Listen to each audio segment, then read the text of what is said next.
All right, so we're diving into uh, winning friends and influencing people. Yeah. And it seems like everybody could use a little help with that, wouldn't you say? Oh, absolutely. And especially now.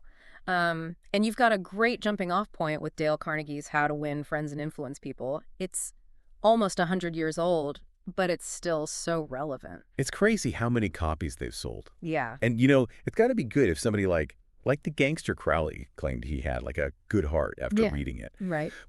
What do you think is the secret sauce that makes this book still relevant today? Well, I mean, human nature really hasn't changed that much. We still want the same things, like connection and validation. Right. We want to influence the world around us. Yeah. And Carnegie tapped into that, and he gave people the tools to do it.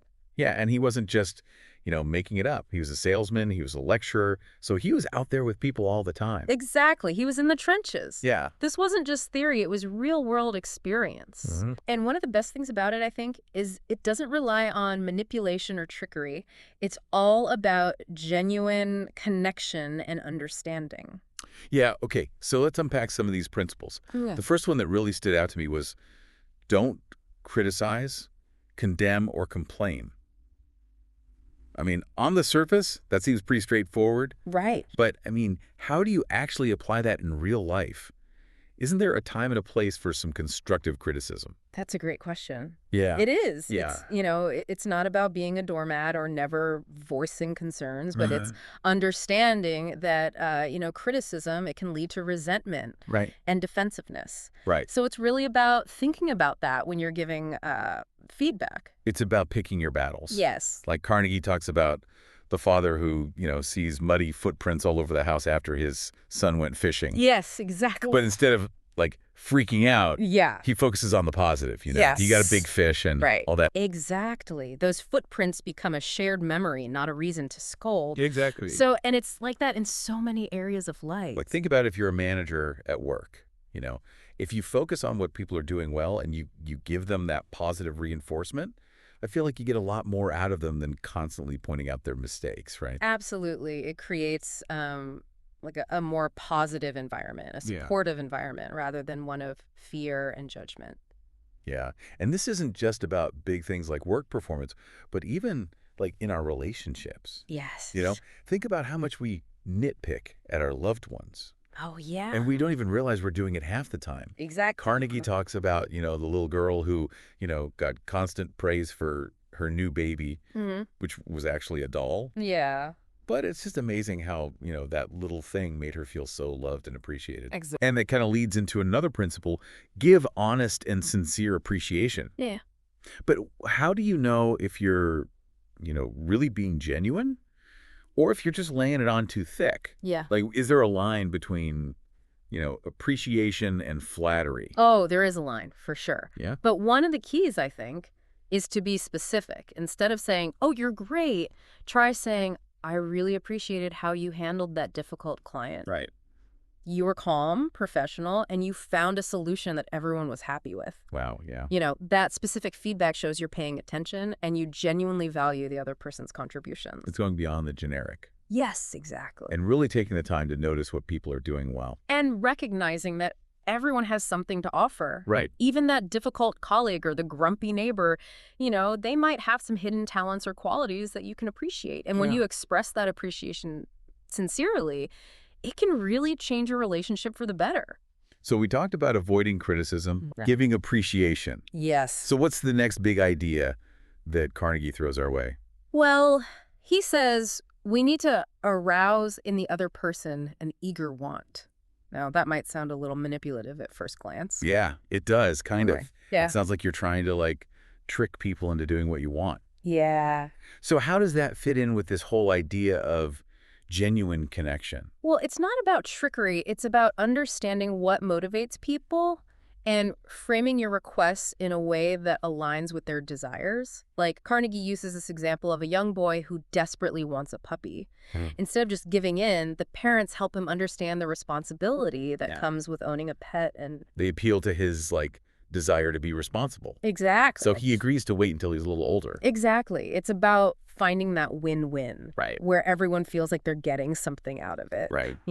It's making sure that your requests aren't just about what you want, but also about what the other person wants and values. I can see how this applies in so many different situations. Like, say you're trying to, convince your boss to let you start a new project at work. Right. So instead of just focusing on, how it'll benefit the company, you can highlight how it'll give your team a chance to learn new skills Exactly. and take on more responsibility. You're appealing to their desire to develop the team Right. and see them succeed. Exactly, yeah. It's really about understanding people's motivations and finding ways to align your goals with theirs. I'm starting to see how this is all about, not manipulation, Right. but it's about understanding people and You are. connecting with them Exactly. on a deeper level. Yes.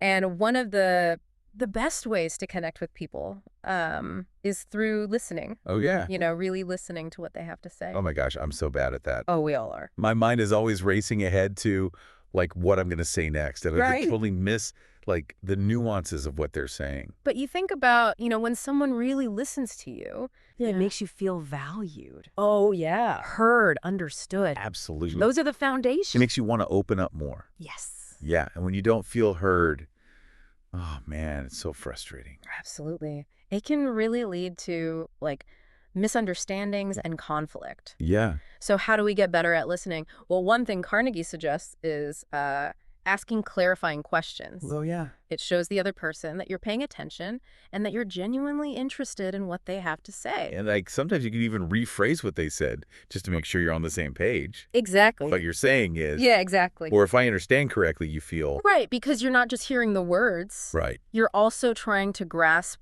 the meaning and the emotion behind it. right. And this can be so powerful in, a situation where there's potential for conflict. Carnegie tells this great story about a hotel manager who was able to calm down, a really angry guest, Oh, yeah. just by listening to their complaints Yeah. and showing concern. He didn't try to argue, make excuses. Right. He just focused on understanding and finding a solution. And he turned a potentially hostile situation into an opportunity to build rapport and loyalty. Right. It's all about empathy. Yes. Really putting yourself in the other person's shoes, Empathy is crucial. Yes. even if you don't agree with them. And it's something that we can all, practice and improve on, Totally. It's about setting aside our own judgments and assumptions and trying to see the world through their eyes. It's so funny because we think about communication, we think about talking, Right. but Carnegie really stresses the importance of listening. He does. He even says that being a good listener is one of the highest compliments you can give someone. It is. Because when you really listen to someone, Yeah. you're saying, you matter. Yeah. Your thoughts and feelings are important to me. That's powerful. It's huge. It's funny. We've been talking about all these different things. Avoiding criticism, Yeah. expressing appreciation, understanding motivations. Right. But it seems like they're all, connected. Yeah, They all fit together to make this bigger picture. Yeah, they're all part of building strong, positive relationships based on mutual respect and understanding. Right. And one way to reinforce those relationships is, avoiding arguments. Oh, Now, right. this doesn't mean we should never disagree or, never voice our opinions. Right. But it's about choosing your battles. Right. And expressing yourself. Yeah. Without, attacking the other person. Right. Carnegie tells this great story about a policeman who was able to diffuse this really tense situation just by acknowledging the suspect's perspective. Oh, yeah, like saying, I understand why you're upset. Yeah, exactly. If I were in your shoes, I might feel the same way. Yeah, and that just totally changed the whole dynamic. It's amazing Yeah. what a difference, a small gesture can make. Right. And then there's that story about the speaker who won over a hostile audience by admitting his own shortcomings. Yeah. Instead of trying to defend himself, Right. pretend he was perfect, he was just like, yeah, I messed up. Yeah. And he was human, Yeah. and the audience respected that. Yes, it's really counterintuitive, right? We Yeah. think we need to present ourselves as strong and infallible, Right. but sometimes showing a little vulnerability and humility can be way more effective. It disarms people. It does. Yeah, It makes them more receptive to what you have to say. It's like that saying, people don't care how much you know until they know how much you care. Yes, And I think that's really what Carnegie's all about, right? absolutely. It's about building relationships based on genuine connection and empathy. So we talked about listening. We talked about avoiding arguments, Right. showing empathy. Yeah. So what else does Carnegie have for us?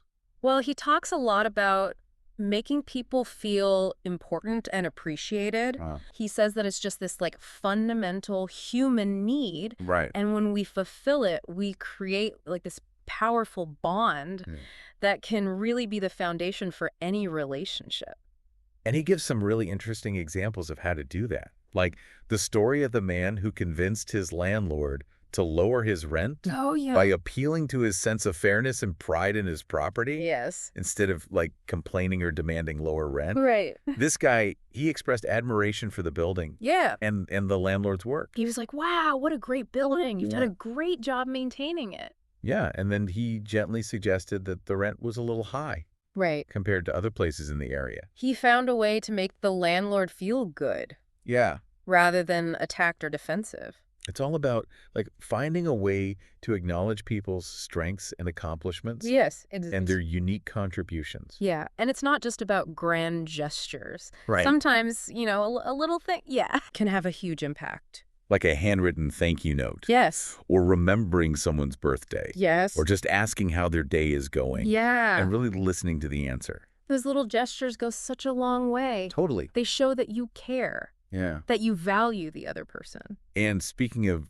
being thoughtful, Carnegie also talks about tailoring your approach to Yeah. your audience. Yes. Like he gives the example of the salesman who won over this customer by focusing on her interests Yes. and highlighting the benefits of his product, but Yeah. for her specific needs. Yeah. Instead of just like listing off features and benefits, Right. he took the time to understand what she was looking for and how his product could solve her problem. Exactly. It's all about putting yourself in the other person's shoes Yes. and seeing things from their perspective. Yeah. Whether we're dealing with a customer, a colleague, a friend, a family member, Right. it's about understanding what matters to them and finding ways to connect.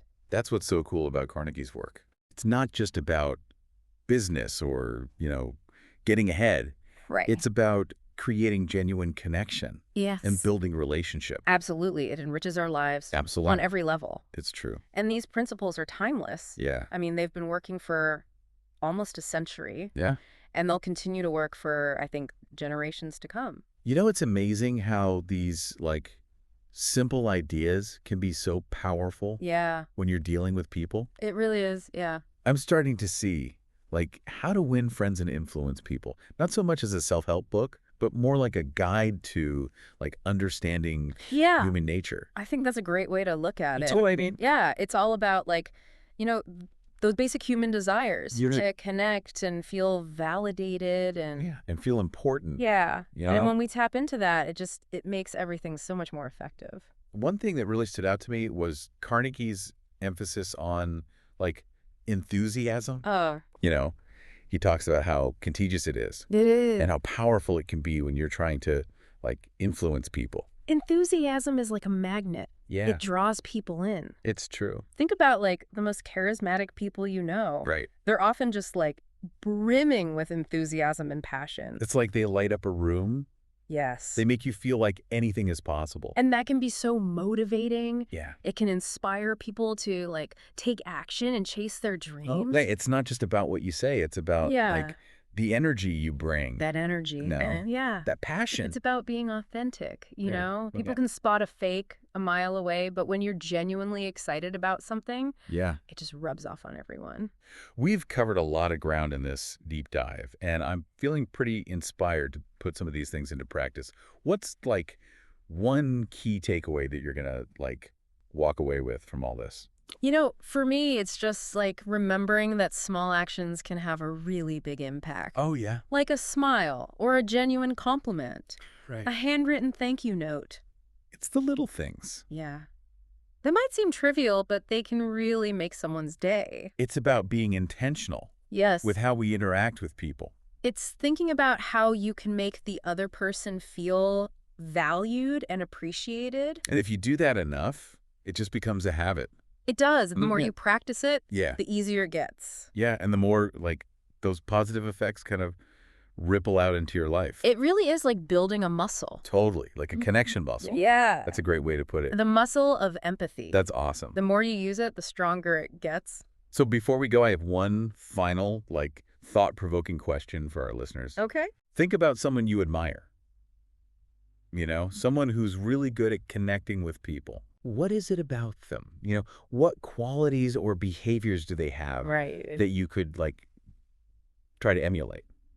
It's a great question, and it's such a good reminder that we can learn so much from the people around us by, Okay. like, observing the people who are really good at this stuff. Yeah. We can learn how to be better at connecting with people and making a positive impact on the world. And it's a journey, right? It is. We're all works in progress. Yeah, we can all keep getting better. Absolutely. The key is to keep learning, keep practicing, and just keep striving to be the best communicators we can be.